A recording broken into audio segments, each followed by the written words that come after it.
in the next years if Europe wants still to be able to compete with these powers and to project its liberal democratic values elsewhere.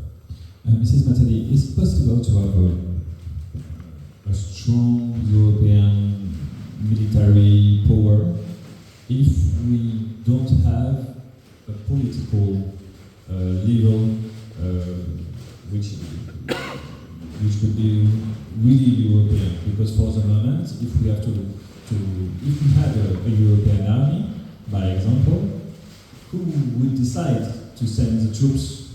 By example, would it be France because we have the nuclear weapon? Would it be the tallest countries in the European Union? Who would decide? For the moment, it's nobody. It wouldn't be Mrs. von der Leyen, by example. Yeah, that's a good question. And I think it's totally impossible to imagine for European peoples to go and to accept to go to war in the order of Mrs. von der Leyen, not because this is Mrs. von der Leyen, but because she represents only the Commission and she has no competencies on that. That's a good question, and that's the question that stay most of the time not answered, and finally not. If we can achieve that, we won't rearm Europe. I think that that's not true. I think if we have a look about what we are doing currently about defense in Europe, and I know that the European army is something really popular for European people, but we can have national armies that will have compatible, interoperable equipments with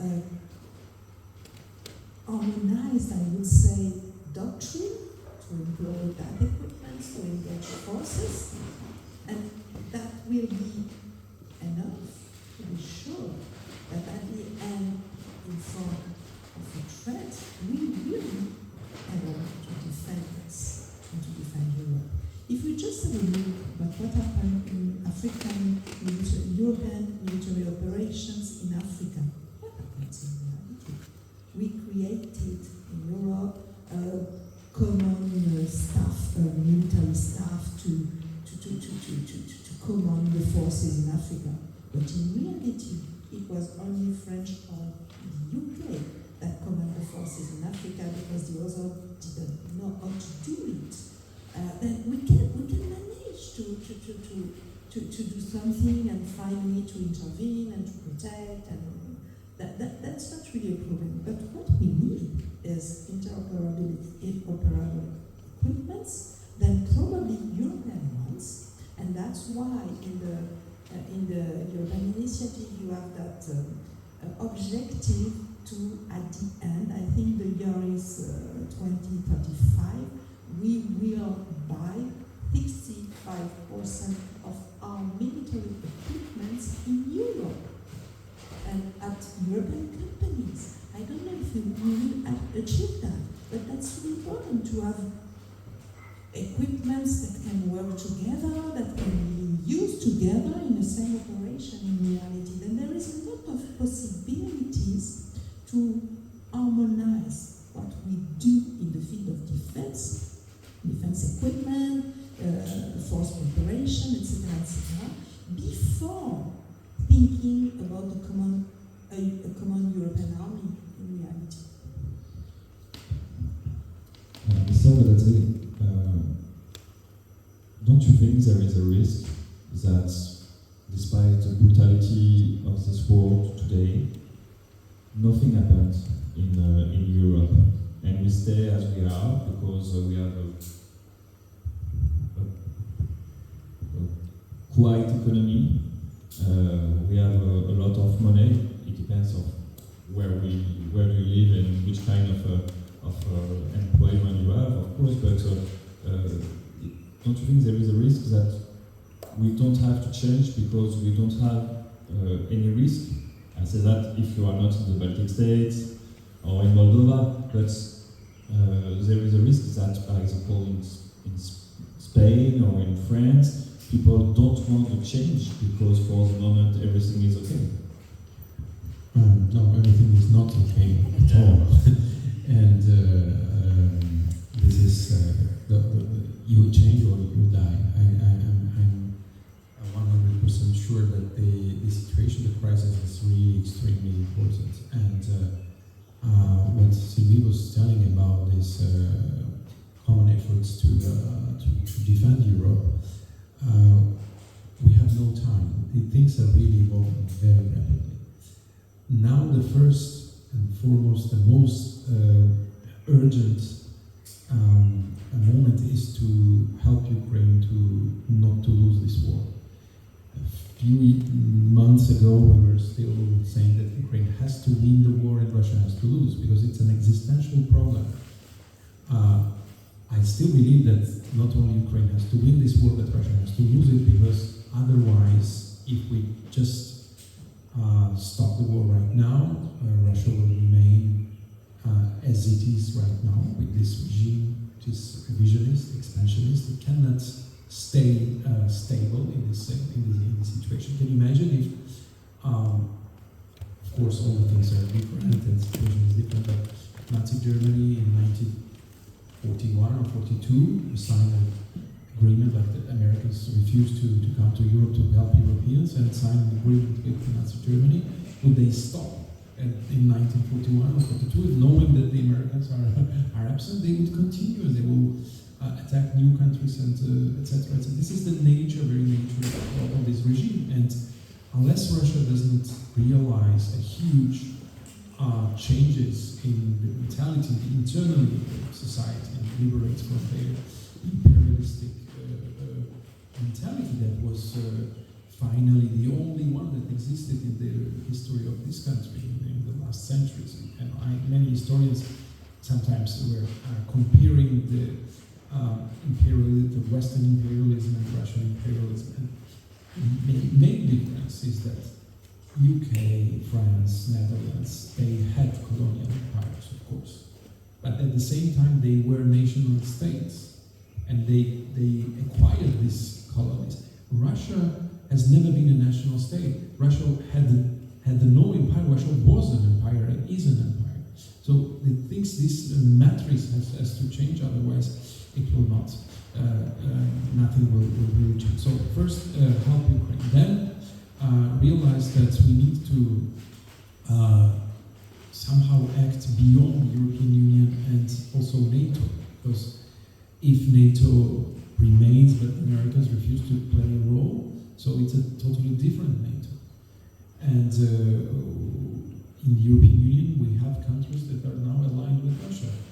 2 of them so far, but it can be more.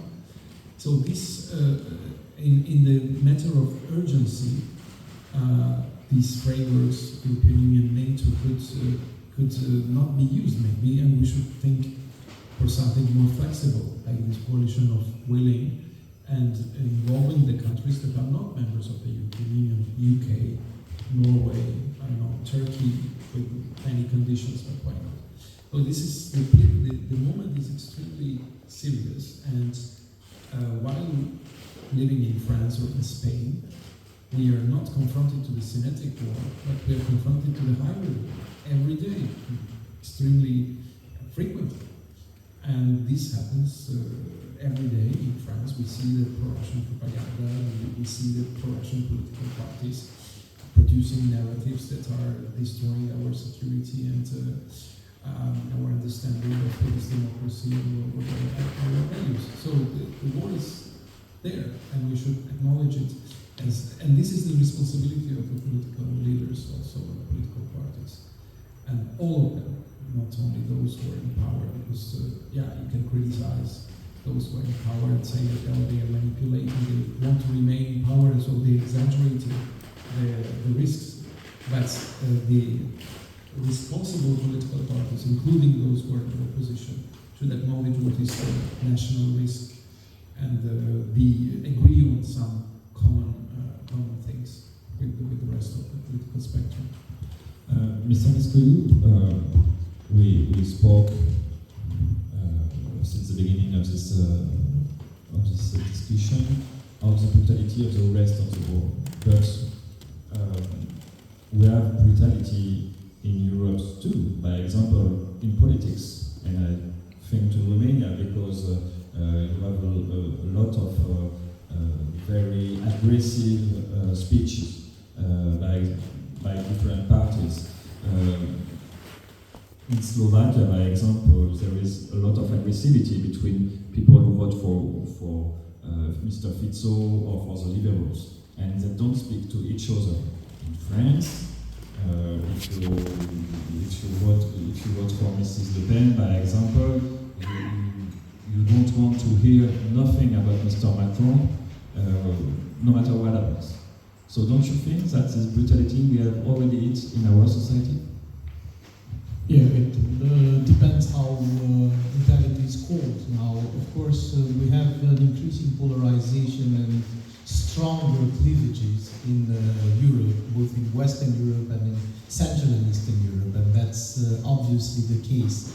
The fact that in many countries the opposition against the mainstream, which tends to be centrist or centrist-like, even if it's the center-left or the center-right, or an increasing number of cases, both together the center-left and the center-right, because they do not have enough majorities to stand alone, and the opposition is increasingly in many countries from the far right.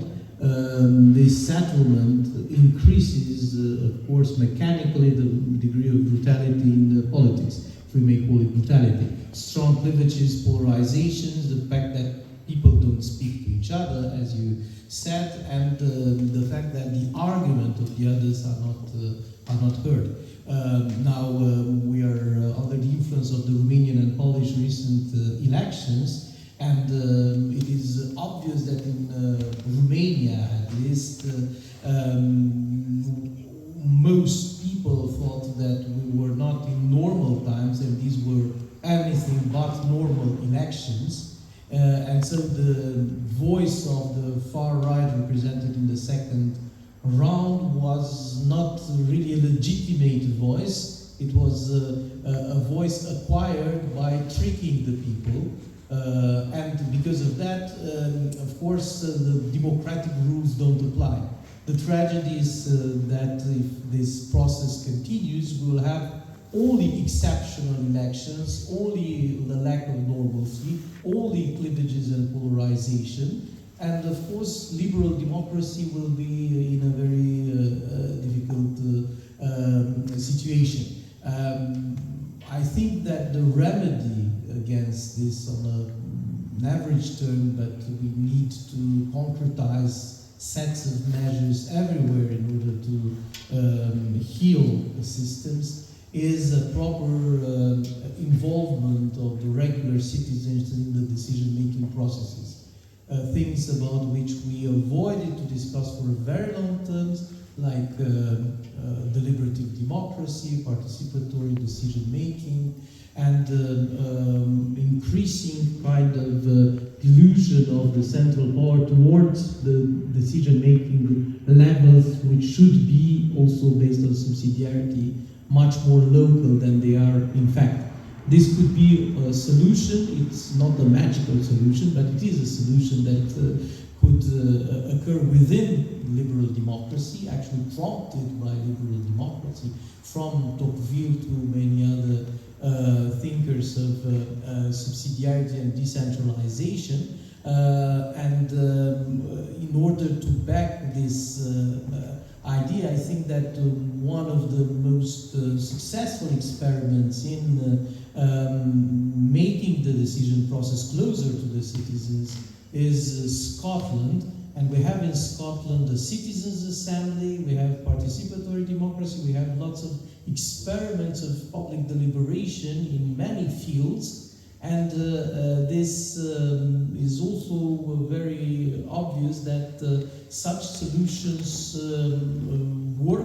have worked at least at the level of Scotland, where the legitimacy of the public policies is much higher.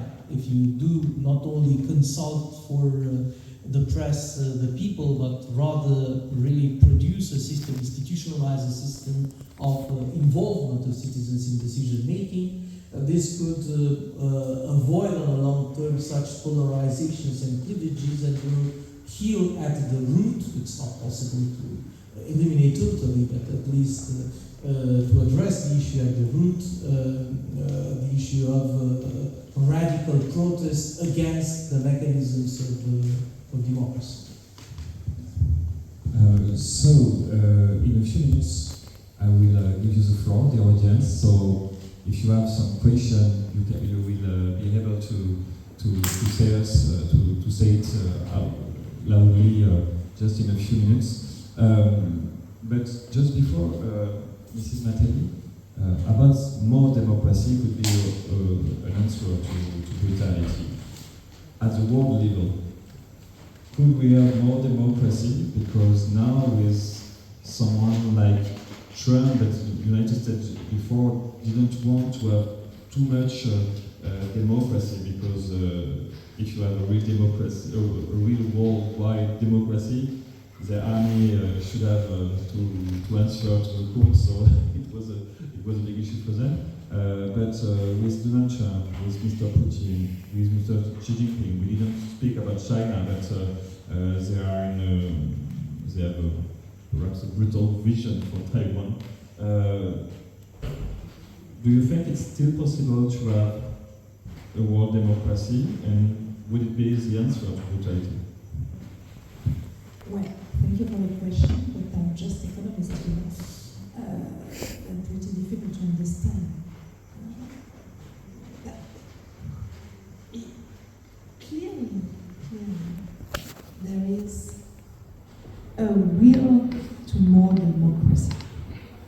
But in the same time, we are in a period, and we don't talk yet about that, where war and wars are multidimensional, and there is also cyber threats, and there is a lot of manipulations and of people, and then maybe, I think in the US, for example, I think the name is the town hall, that moments where people meet, I think it is on Sunday to discuss everything, etc. That's more democracy. But at the end, Trump was elected, and the question is really difficult. How can we do to give more power to aware people? That's the issue. And how can you be sure that people are aware, have all the informations to take and make the decision? And that's a real challenge in our modern world, with all that social networks, all that cyber intrusion. Is it the good word in English? But I think I understand the concept. I don't know exactly how you can do that. What is shown and what we have seen, one day I heard on a podcast a young girl explaining that she succeeded to enter in Sciences Po, the school in Paris, but she wasn't supposed to enter that school because she came from a really popular family, and she was explaining that what surprised her the most when she entered Sciences Po is to realize that she was with people that had everything, including the power. And she realized that all the social advantages and political advantages, etc., were totally